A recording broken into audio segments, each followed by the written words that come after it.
Intro scene, calm voice, soft music building tension. They say every building has a story. But some stories are never meant to be told. My name is Elena, and I wish someone had warned me about room 13 before I ever stepped foot inside it. Scene 1, the arrival. It started when I checked into a small, family-run hotel during a work trip. The place looked old, almost frozen in time, with creaking wooden floors and wallpaper peeling at the corners.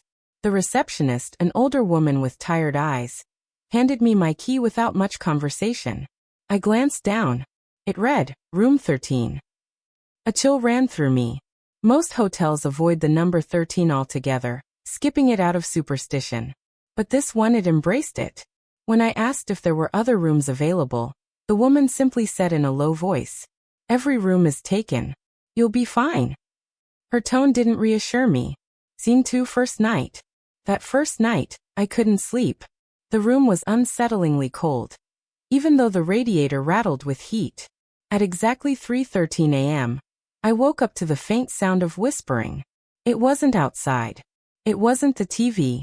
It was inside my room. I sat up, my eyes scanning the darkness. The whispers seemed to come from the closet.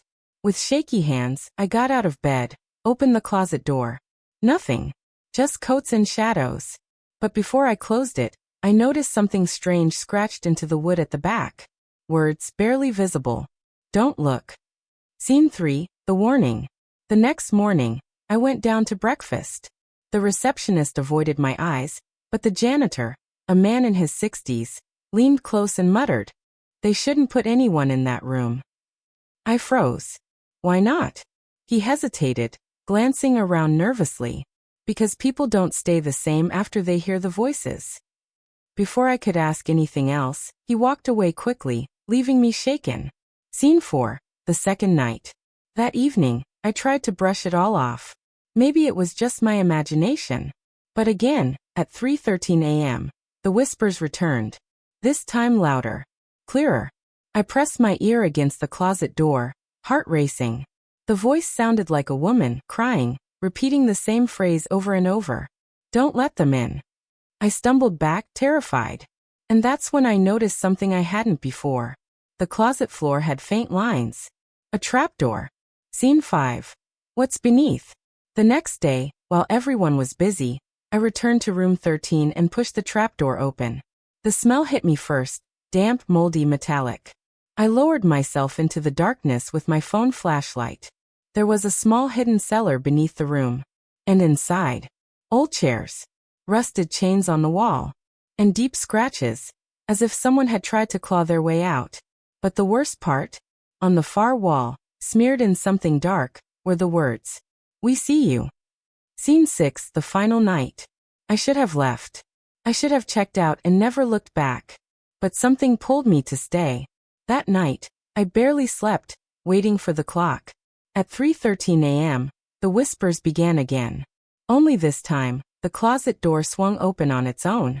And from the darkness, I heard heavy breathing. Not whispers. Not crying. Breathing. I froze, paralyzed, as a shadow stretched across the floor.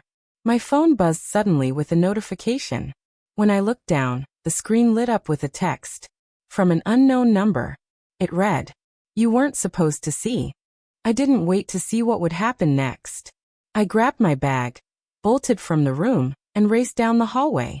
But as I passed the front desk, the receptionist looked up at me with an expression that still haunts me. It wasn't surprise. It wasn't confusion. It was disappointment. Like she already knew. I ran into the night, never looking back. Epilogue, calm narration. It's been weeks since that night, and I still can't explain what I saw, or what I heard. But sometimes at 3:13 a.m., I wake up to the sound of whispers in my own closet. I moved. I changed my phone. I tried everything. But the voices, they followed me. So if you ever find yourself in a hotel, and they hand you a key marked room 13, don't go in. Some rooms aren't meant for guests. They're meant for something else.